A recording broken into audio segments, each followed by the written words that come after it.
Halo bro, kita lanjut dengan Sutra Dhammapada. Sutra berikutnya, hiduplah dalam sukacita, dalam kesehatan, bahkan di antara yang menderita. Dengan kesehatan, Buddha berarti keutuhan. Kesehatan berasal dari akar yang sama dengan penyembuhan. Orang yang disembuhkan adalah orang yang sehat. Orang yang disembuhkan adalah orang yang utuh. Dengan kesehatan, Buddha tidak berarti arti medis biasa dari istilah tersebut. Maknanya bukan pengobatan, melainkan meditasi.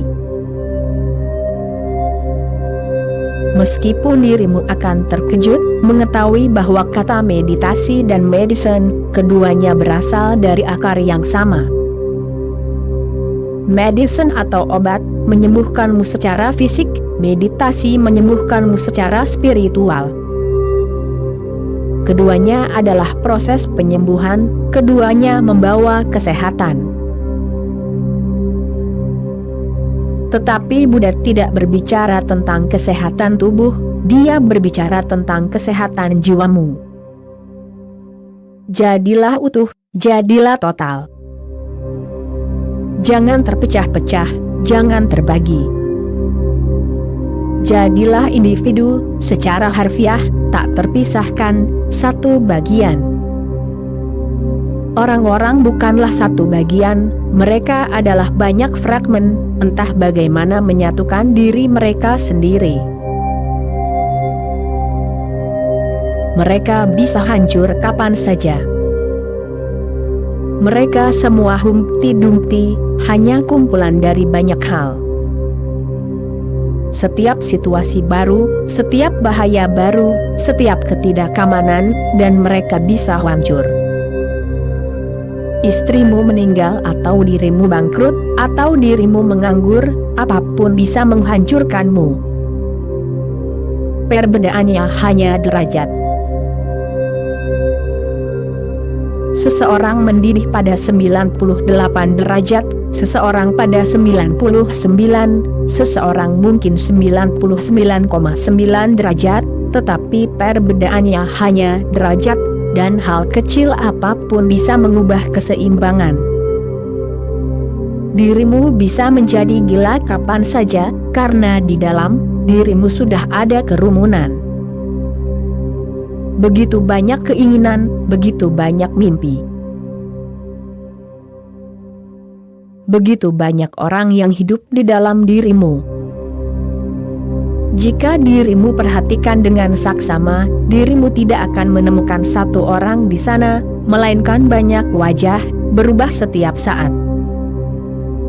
Seolah-olah dirimu hanyalah sebuah pasar, tempat begitu banyak orang datang dan pergi, begitu banyak kebisingan, dan tidak ada yang masuk akal.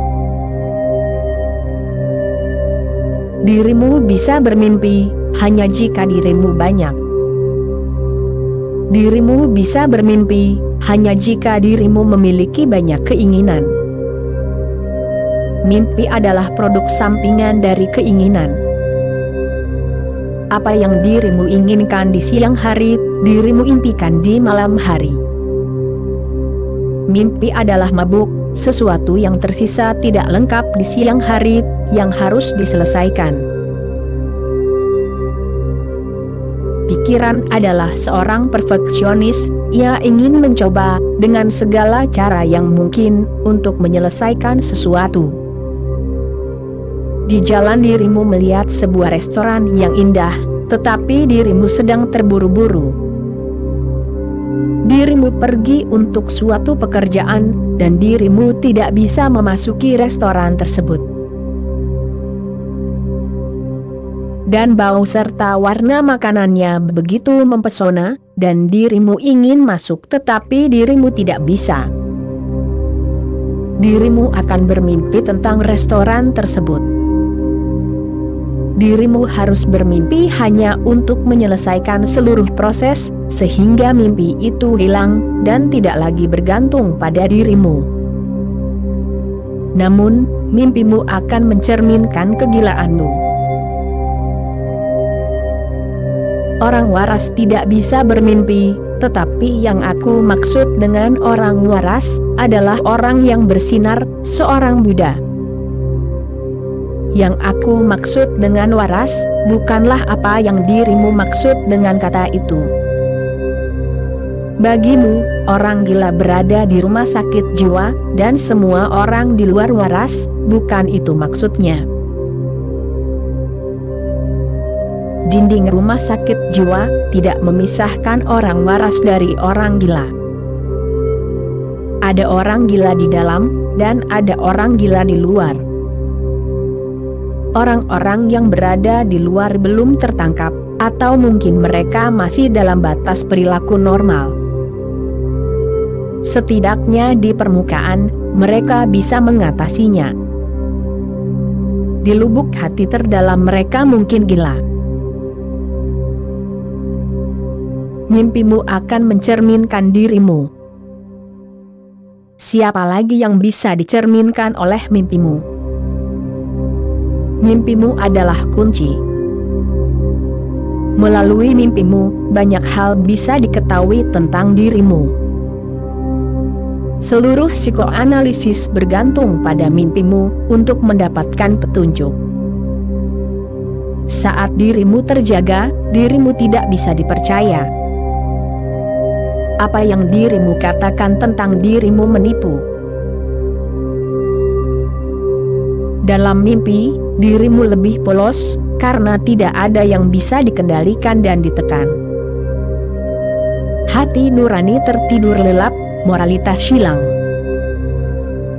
Dirimu lebih alami, lebih normal. Dalam mimpi, dirimu lebih murni. Oleh karena itu, psikoanalisis harus bergantung pada mimpimu, dan melalui mimpimu, psikoanalisis sampai pada kesimpulan tentang dirimu. Sungguh menyedihkan bahwa dirimu sama sekali tidak bisa dipercaya, karena dirimu mengatakan satu hal, tapi dirimu sama sekali berbeda. Dan itu bukan berarti dirimu dengan sengaja mencoba menipu, penipuan hampir menjadi sifat keduamu. Itulah sebabnya dirimu segera melupakan mimpimu, dalam waktu 5 detik setelah bangun. Itu adalah strategi pikiran. Saat dirimu bangun, ada sedikit yang tertinggal, sedikit ingatan, hanya beberapa fragmen, bagian terakhir dari mimpimu. Namun, dalam waktu 5 detik, semuanya hilang. Saat dirimu bangun dari tempat tidur, semua mimpimu telah lenyap, dirimu telah melupakan semuanya. Kecuali dirimu berusaha dengan sungguh-sungguh, dirimu tidak akan mampu mengingatnya. Ini adalah strategi pikiran. Pikiran hanya menutup pintu, karena mimpimu bisa mengganggumu. Jika dirimu mengetahui bahwa dalam mimpi, dirimu membunuh ayahmu, mimpi itu akan sangat berat bagi dirimu, dirimu mungkin merasa bersalah. Jika dirimu adalah orang yang sangat moralistis, puritan, dan dirimu melihat bahwa dalam mimpi dirimu telah kawin lari, melarikan diri dengan istri tetanggamu, dan dirimu menikmatinya, dirimu akan terganggu. Dirimu akan menjadi curiga tentang moralitasmu, tentang kemurnianmu. Itu akan menggantung di atas dirimu seperti awan gelap. Pikiran hanya memutusmu dari mimpi-mimpimu. Pikiran telah menciptakan 2 jenis dunia, 1, dunia mimpi, yang benar-benar terpisah, dan 1, yang disebut dunia terjaga, yang juga benar-benar terpisah. Dirimu hidup dalam kompartemen. Ketika dirimu memasuki mimpi, dirimu melupakan semua tentang terjaga. Ketika dirimu memasuki terjaga, dirimu melupakan semua tentang mimpi. Sang Buddha terjaga, bahkan ketika dia sedang tidur. Dia tidak memiliki kompartemen dalam keberadaannya. Dia tidak banyak, dia satu. Karena ia satu, dan tidak melekat pada kenangan, dan tidak ada keinginan untuk masa depan, saat ini sudah cukup baginya. Kemudian ia menjalani momen demi momen dalam totalitasnya. Ia tidak terus menjalani hidup secara parsial. Mimpimu hanya menunjukkan bahwa dirimu menjalani hidup secara parsial, dan bagian-bagian yang tidak dijalani, harus dijalani dalam mimpimu. Jika dirimu menjalani setiap momen secara total, maka tidak ada kemungkinan untuk bermimpi. Semua mimpi lenyap saat keinginan lenyap. Dirimu hidup dalam keadaan yang sangat membingungkan. Dan bukan hanya orang muda, bahkan ketika mereka menjadi tua, keadaan yang sama terus berlanjut. Tidak hanya terus berlanjut, itu menjadi semakin membingungkan, karena saat dirimu mengumpulkan pengalaman, kebingunganmu menjadi lebih besar. Dirimu terus mengumpulkan. Masa kanak-kanakmu adalah yang paling dekat dengan kebudayaan. Saat dirimu bertambah tua, dirimu menjadi gila. Saat dirimu bertambah tua, dirimu semakin menjauh dari kebudayaan. Ini benar-benar keadaan yang sangat aneh, seharusnya tidak begitu. Seseorang seharusnya tumbuh menuju kebudayaan, tetapi orang-orang tumbuh ke arah yang berlawanan.